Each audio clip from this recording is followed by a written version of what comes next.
ఉగాది నుండి astrology plus law of attraction తో కొత్త జీవితాన్ని మొదలు పెట్టండి. వెంటనే జీకేఆర్ గురువు గారి పర్సనల్ అపాయింట్మెంట్ తీసుకోండి. హలో నమస్తే, వెల్కమ్ టు సుమన్ టీవీ. ప్రస్తుతం మనతో పాటు motivational speaker and personality development coach Ram మెట్టు గారు ఉన్నారు. వీరితో ఈరోజు కొన్ని విషయాల్ని మనం చర్చిద్దాం. హలో అండి, నమస్తే. నమస్తే అండి. సో ఒక సీరియస్ ఇష్యూ అనుకోవచ్చు, లేదంటే ఇప్పుడు ప్రస్తుతం జరుగుతున్న సంఘటనల పైన ఒక న్యూస్ చూసాం మనం. వెరాజ్ లైక్ ఒక వైఫ్ తన హస్బెండ్ని రోజుకి 5,000 ఇస్తే మాత్రమే బెడ్రూమ్లో పర్సనల్ స్పేస్ అనేది ఇవ్వడం జరుగుతుంది. అండ్ అంతేకాకుండా హెరాస్మెంట్ చేయడం, తన వర్క్ ఫ్రమ్ హోమ్ చేస్తున్నా కానీ వర్క్ ప్లేస్కి వచ్చి వాళ్ళ క్లయింట్స్ ముందు డ్యాన్స్ పర్ఫామ్ చేసి ఏదో హెరాస్ చేసి ఆయన జాబ్ పోవడానికి కూడా తన కారణమైంది. అండ్ ఇంత టార్చర్ చేస్తుంది అని డైవోర్స్ అప్లై చేద్దాము అని అంటే కూడా 45 lakhs డిమాండ్ చేసింది.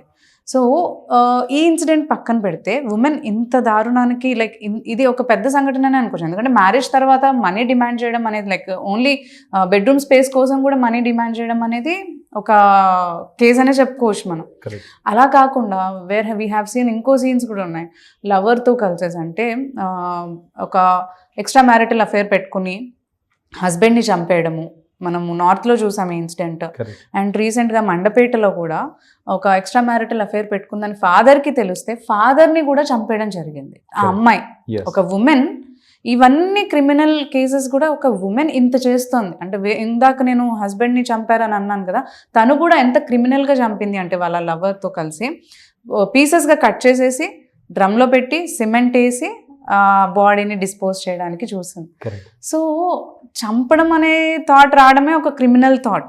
తర్వాత ముక్కలుగా కట్ చేయడం, ఇలా హరాస్ చేయడం, అండ్ వేర్ హ్యాస్ ఫాదర్ని చంపడం, ఇలాంటి క్రిమినల్ మెంటాలిటీ అనేది లైక్ ఉమెన్ వై ఎందుకు అంతగా లీడ్ చేస్తుంది అంటారు ఒక ఉమెన్లో కూడా? రైట్. సి జనరల్ గా విమెన్ అనేసరికి మనకి ఒక సాఫ్ట్ నేచర్డ్ ఇవన్నీ థాట్స్ వస్తుంటాయి అనమాట. విమెన్ అంటే షిల్ బి వెరీ సాఫ్ట్, హంబుల్ ఉంటుంది, సెన్సిటివ్ ఉంటుంది. So this is the general notion, right? అయితే ఆ నోషన్ హ్యాస్ బీన్ చేంజింగ్. అంటే మనకేంటంటే జనరల్ గా దట్ ఈస్ వాట్ ఒక విమెన్ అనగానే ఇలా దిస్ ఇస్ ది థాట్ మనకు వచ్చేది ఇంతకు ముందు. కరెంట్లీ చూస్తుంటే ఇప్పుడు జరిగే పరిణామాలు ఇవన్నీ చూస్తూ ఉంటే విమెన్ ఇంత అంటే ఇంత వైల్డ్గా ఎలా థింక్ చేస్తుంది అసలు అనే క్వశ్చన్స్ వస్తూ ఉన్నాయి. సో వీటన్నిటికీ అంటే ఇలాంటి థాట్స్ రావటానికి రూట్ కాజ్ ఏంటిది అని అంటే it is about leading a comfortable life and luxurious life, or it is more about seeking for happiness. దీనికి I'll tell you the reason. మీరు ఇందాక నార్త్ చెప్పారు చూడండి, వాళ్ళ హస్బెండ్ మర్చెంట్ నేవీ, యాక్చువల్గా వాళ్ళ హస్బెండ్ మర్చెంట్ నేవీలో ఫస్ట్ ఉద్యోగం చేసేవాడు. చేసేవాడు స్లోగా ఏంటంటే అతను 2019లోనో ఎప్పుడో అతనికి జాబ్ మానేసాడు. అతను జాబ్ మానేసిన తర్వాత ఈమె హెరాస్మెంట్ చేయడం స్టార్ట్ చేసింది, రైట్? హెరాస్మెంట్ చేసుకుంటూ అండ్ వేరే వాళ్ళతో అఫేర్ పెట్టుకోవడం ఇవన్నీ స్టార్ట్ చేసింది జాబ్ మానేసినాక. అంతకుముందు వరకు బాగానే ఉండాలి. సో మళ్ళీ ఈమె ఏంటంటే ఇతను మళ్ళీ 2023లో అనుకుంటా ఈ జాయిన్ బ్యాక్ రీజాయిన్ అయ్యాడు. రీజాయిన్ అయిన తర్వాత ఈమె కంటిన్యూ చేసింది, వాళ్ళ అఫేర్ని కంటిన్యూ చేసి వాళ్ళ లవర్ తోటే ఇతన్ని చంపేసింది. సో ఇక్కడ చూడండి, అతని జాబ్ పోయినప్పుడు ఏంటంటే ఫినాన్షియలీ ఈమెకి కొన్ని నీడ్స్ ఉండొచ్చు. ఆ ఫినాన్షియల్ నీడ్స్ ఒక ఎక్స్టర్నల్ పర్సన్ తీర్చడం స్టార్ట్ చేసినప్పుడు ఈమె అలా పెట్టేసుకుంటాడు. సో జనరల్గా మనం చూసే ఈ ఎక్స్ట్రా మ్యారిటల్ అఫైర్స్ కానీ ఇవన్నీ చూసుకుంటే కూడా ఈ ఫినాన్షియల్ నీడ్స్ కోసం ఇచ్చేస్తూ ఉన్నారు. రెండోది, మీరు ఇందాక ఇంకో కేసు చెప్పారు, దాంట్లో ఏంటంటే వైఫ్ ప్రతిరోజు నాకు ఒక 5,000 ఇస్తేనే నేను I love you to be physical అని చెప్పడము, లేదా డైవర్స్ కావాలంటే నాకు 45 lakhs ఇవ్వు అని చెప్పడము. ఇవన్నీ ఏంటంటే అగైన్ ఇక్కడ కూడా చూడండి ఫినాన్షియల్ గ్రీడ్ అనేది కనిపిస్తుంది మనకి, రైట్? సో ఏ ఇన్సిడెంట్ తీసుకున్నా కూడా మోస్ట్ కేసెస్లో 70% కేసెస్లో విమెన్కి ఏంటంటే ఈ ఫినాన్షియల్ ఇది నీడ్స్ కానివ్వండి, లేకపోతే ఫినాన్షియల్ గ్రీడ్ కానివ్వండి, దీని వల్లనే మనకి ఇలాంటి అనర్థాలన్నీ ఎక్కువ జరుగుతున్నాయి.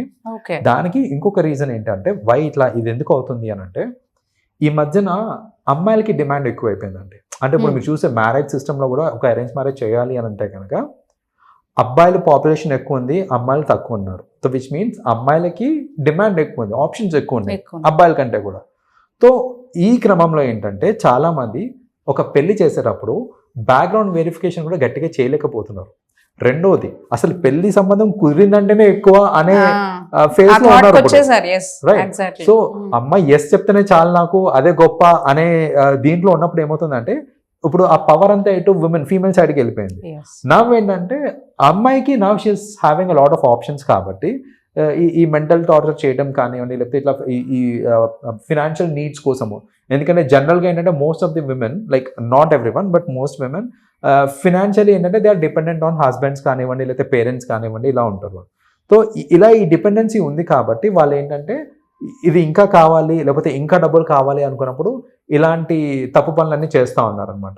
So that is the root cause యాక్చువల్గా. ఎందుకు విమెన్ ఇంతగా చేంజ్ అయిపోతుంది, థాట్ ప్రాసెస్ ఎందుకు ఇలా చేంజ్ అవుతుంది అని అంటే these are the prime root causes అండి. సో ఇంత వైల్డ్ థింకింగ్ ఎందుకు వస్తుంది అంటారు? ఒక క్రిమినల్ మెంటాలిటీ లాగా, లైక్ ఫిజికల్ అలా మీరు అన్నట్టు ఫైనాన్షియల్ నీడ్స్ ఉన్నప్పుడు they can like only point on that, like తను ఏదన్నా వేరే జాబ్ చేసుకోవచ్చు, లేదంటే తన అలాంటి అవకాశాలు అనేది తను క్రియేట్ చేసుకోవచ్చు, లేదంటే అడిగి తీసుకోవచ్చు. ఐ మీన్ లైక్ అడిగే ఆ అవకాశాన్ని కూడా తీసుకోవచ్చు. ఇంత క్రిమినల్ మెంటాలిటీ ఎందుకు చేంజ్ అవ్వాలి? సో బేసిక్గా బికాజ్ ఇది ఈజీ మనీ అండి. లైక్ ఇప్పుడు నేను నిజంగా జాబ్ చేయాలి అంటే 9 to 5 జాబ్ చేయాలి అండ్ ఇవన్నీ ఉంటాయి. ఇంట్లో ఒక్కొక్కసారి జాబ్ చేయనియరు. అండ్ ఇంకోటి ఏంటంటే ఈ కంపారిజన్ ఒకటి ఎక్కువ జరుగుతూ ఉంటుంది. ఏంటంటే మా ఫ్రెండ్స్ అందరూ ఇంత బాగా ఇంత మంచి అంటే బ్యాగ్స్ కూడా అంటే లైక్ హ్యాండ్ బ్యాగ్స్, కాస్మెటిక్స్ ఇవన్నీ ఉంటాయి. సో వాళ్ళు ఏంటంటే మోస్ట్లీ చూసి ఇన్ఫ్లుయెన్స్ అవుతూ ఉంటారు. సమ్వన్ మే బి రిచ్, వాళ్ళ హ్యాండ్ బ్యాగ్ 25,000 అవ్వచ్చు, 50,000 అవ్వచ్చు, 1 lakh అవ్వచ్చు. నాకు కూడా అలాంటి హ్యాండ్ బ్యాగ్ కావాలి అనే థాట్ క్రియేట్ అయింది అనుకోండి. కానీ నాకు ఆ ఫినాన్షియల్ ఇది లేనప్పుడు ఏంటంటే ఆ థాట్ పోదు, ఆ ఫినాన్షియల్ కేపబిలిటీ లేదు నా దగ్గర. అలాంటప్పుడు నేను ఏంటంటే ఇలాంటి ఆప్షన్స్ చూస్తూ ఉంటాను. నేను లైక్ వాట్ బెస్ట్ అంటే ఎవరన్నా సపోజ్ ఐఎమ్ దేర్, నాకు గిఫ్ట్ చేసే కేపబిలిటీ ఉందనుకోండి, అలాంటప్పుడు ఇలాంటి గిఫ్ట్స్ కావాలి అనే కోరిక ఉన్న అమ్మాయి maybe they will look out for people. Like దీన్ని షుగర్ డాడీస్ అంటూ ఉంటారు, లేకపోతే సో బేసిక్ గా that is what is happening అనమాట. సో వీళ్ళు ఏంటంటే ఇంత దారుణంగా ఈ ఎక్స్ట్రీమ్ వరకు ఎందుకు ఆలోచిస్తున్నారు, అసలు క్రైమ్ కూడా ఎందుకు చేసేస్తున్నారు అని అంటే అసలు ఫస్ట్ ఆఫ్ ఆల్ దిగడం ఇలా దిగుతారు, ఇంట్లో తెలియకుండా నడిపేదాన్ని అనేసి అనుకుంటారు.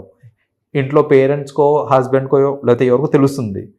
తెలిసిన తర్వాత ఇప్పుడు అది సొసైటీలో పరుగు పోవడం అవ్వచ్చు, లేకపోతే ఇంట్లోనే డిస్టర్బెన్సెస్ అవ్వచ్చు, లేదా ఆ రిలేషన్షిప్ కొనసాగించకపోవచ్చు అనే ఒక ఈ భయంతో లేకపోతే ఈ థాట్ తోటి why not we do it, why not we end the life అనేసి వాళ్ళు ఏంటంటే అది తండ్రి కావచ్చు, హస్బెండ్ కావచ్చు, ఎవరైనా కావచ్చు, వాళ్ళని చంపేయడం అనేది జరుగుతుంది.